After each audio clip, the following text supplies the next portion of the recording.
Hello. So, I don't know if you remember. If you're new, welcome to The Lord and Me.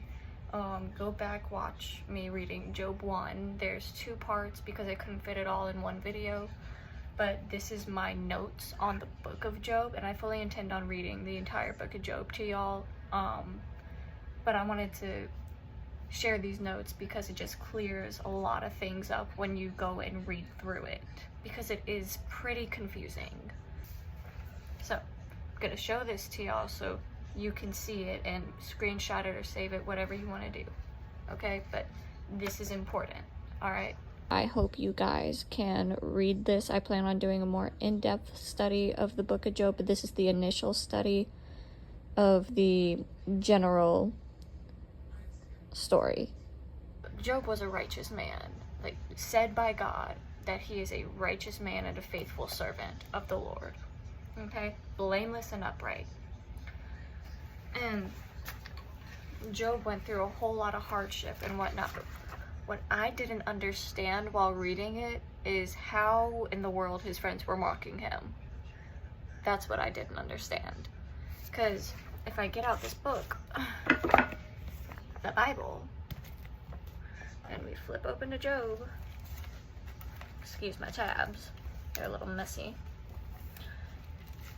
So, first sentence, in the land of Uz there lived a man whose name was Job. This man was blameless and upright. He feared God and shunned evil. Okay, blameless and upright. Now, his friends come, all right? And his friend, I'm reading this and I'm thinking, oh, he has a point. That's fair. Consider now who, being innocent, has ever perished. He's inferring that he sinned. Then this is another friend of his. Blessed is the man whom God corrects, still implying he sinned. But if we go back to the first chapter of Job, God himself said that he's blameless and upright. He's a faithful servant. So they are contradicting what God literally said. And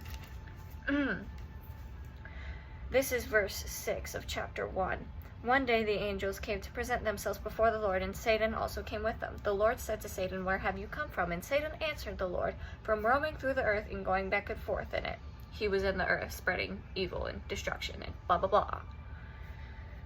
Then the Lord said to Satan, "Have you considered my servant Job? There is no one on earth like him. He is blameless and upright, a man who fears God and shuns evil." Second time in the Bible that they've emphasized that he is blameless and upright. But his friends in here are contradicting that, which is where I was getting confused. I was like, wait, this doesn't sound right. And plus, I knew from previous teachings, even though I hadn't read the book of Job before, that his friends were supposedly mocking him. And so I was like, wait, hold on a minute. Let's start from the beginning. Let's start with all about Job, okay? And that information I just gave you, put it in your back pocket to save it, because it gets important for later in the notes. So, all about Job. He was righteous, and another note, he was wealthy. And that's not super important, but it does come into play. He was known for his unwavering devotion to God. He endured much suffering and still did not curse God. He literally lost everything, including his health, but that came right afterwards. And he praised God. He didn't curse him, he praised him. He still did not sin by cursing God. He didn't curse God.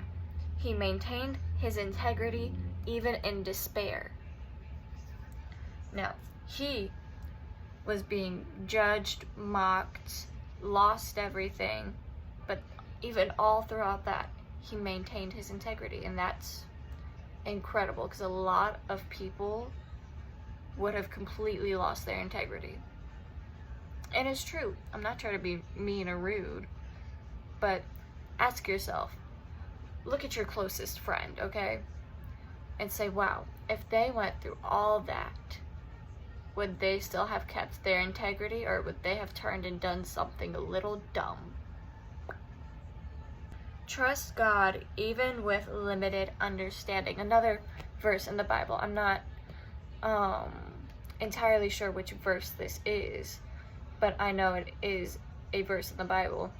Lean not on your own understanding. Trust in God in everything you do. It's something along the lines of that, but it's lean not on your own understanding. Like, you have to lean on God's understanding and not your own, because you're not going to understand everything in this life. You have very limited information compared to the Almighty, the All-Knowing. And you may find yourself asking, well, what did Job endure? He lost his wealth, he lost his health, his children died, and let's circle back. When he lost his wealth, he lost all of his animals, which brought him wealth. He lost his entire little thing he had going. He lost his kids. He pretty much lost his house, his servants, all of it. Like, everything he had that was bringing him that wealth, gone. So he lost his wealth, his health, and his children. And in that, he also endured mockery and it was pretty much false prophesying, if you ask me. Because he kept trying to get them to realize, yo, that's not cool, that's not what it says, because they were contradicting it. But now, why did Job suffer if he was innocent? Satan believed that if he ruined Job's life, then he would curse God and surely no longer be righteous and upright. So in turn, God allowed Satan to attack Job to test his faith. God has to test your faith. That's how you grow in your relationship with God. There are trials and tribulations, but you have to be in fellowship with Jesus and your community in order to overcome those hardships, those tests and trials that God allows you to go through. And that brings you closer to God, to Jesus. There's no way you can get around it. It's always going to be there. So in turn, God allowed Satan to attack Job to test his faith. Job went on to keep his faith even through hardship. In the end, Job gained wisdom after the hardship and was restored to his rightful place. Another video I did, sorry for the interruption, but another video I did, if you go back and watch it, I had my shirt on that said baptized, and I was talking about knowledge, wisdom, and understanding. I think that that's a very good video as well for you to go and watch if you're curious what the difference is, because they all sound like synonyms, but there's a big difference between a lot of them. Well, a lot of them, all three of them. So I do highly recommend you going and watching that just for the context. Now, what about his friends? What were they doing? Initially, Job's friends intended to comfort him. However, their accusations of sin and judgment became a source of mockery that burdened Job. That's why Job was in much more despair than he needed to be, because his friends weren't comforting him, they were mocking him. And that's what I wasn't understanding, how were they mocking him? Now, what I have written down, their accusations of sin and judgment, they were judging him, unrighteously judging him, and accused him of sin. However, as we saw, the Lord literally said that he is blameless and upright and did not sin. So they are contradicting God's word. They accused Job of boasting about his purity, which is why they thought that God took away everything from him. They thought that his boasting and his pride was his sin, but he wasn't boasting at all. And they just made up things, I'm guessing. That's my take on it. Now, what was their true intent? Their true intent was belief in divine retribution, and they were miserable comforters. Let's be honest, they were miserable comforters. Now let's get deeper into that, about what his friends were doing. Now, I don't know if you can see it on the video, the picture up here, but there are 6 little slots that I have with little scribblies under the titles, and that's what I'm going through and reading right now, and that is going deeper into what his friends were doing that made it mockery and judgmental. So, first things first, the sin accusation.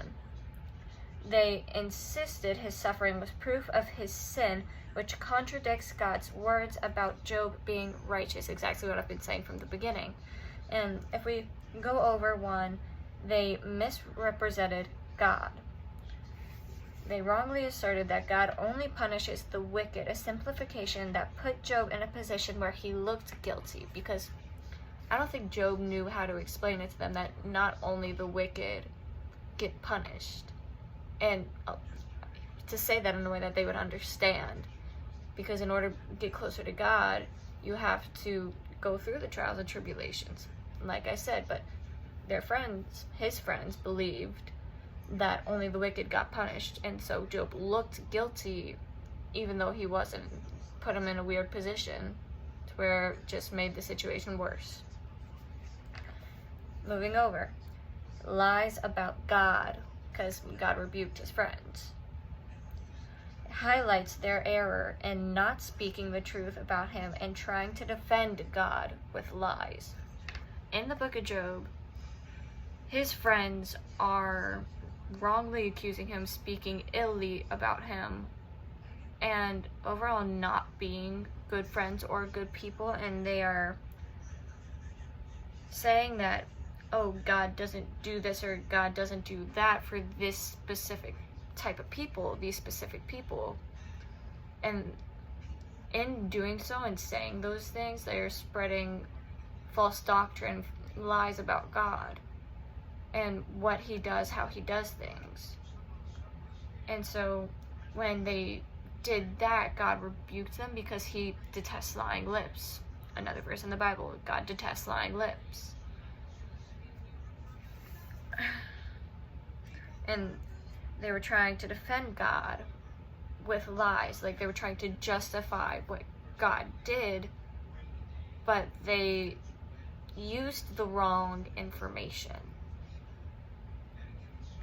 Boasting, they accused Job of boasting about his purity, a statement they made to rebuke him, to rebuke his claims of righteousness.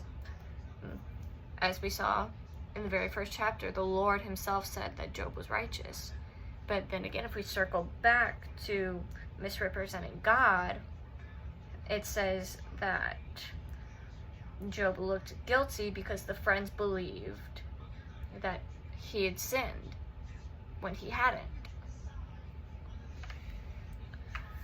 And so they came to the conclusion that Job was boasting about his purity, and that's why God took everything away. And his friends, as I had said, pretty much rebuked him for that. Divine retribution. The friends held a flawed theology, believing that people were blessed, that good people were blessed, and bad people were punished. They couldn't fathom a righteous person suffering, so they concluded Job must have sinned, as I previously said. But that is what divine retribution pretty much means. Miserable comforters, their counsel was uncompassionate and also increased Job's suffering rather than offering genuine solace. So it's just, his friends came to him with good intentions. However, their actions did not lead up to what they intended. And a question that I personally have are, what are the lessons that I can apply to my life from the book of Job? And that is what I will be answering in my deeper study into the book of Job. But I want to go through and fully read through it at least once and understand it before I go and do the in-depth study. So to summarize that, Job was innocent, he was righteous, blameless, upright. His friends held a flawed theology, believing that only the wicked got punished, and so they genuinely believed that Job suffered because he committed a sin, boasting about his purity, which is why they thought that God took away everything, and they tried to defend God with that lie. And so God rebuked the friends because it goes against what God says. And yeah, his friends were pretty much mocking him by doing that, which increased his suffering. And Job went through all that, but came out on the other side with his integrity and gained knowledge and understanding and wisdom after all of that. And that is how I can pretty much summarize the general story of the book of Job. These are my notes. I love y'all. Have a great night. Peace.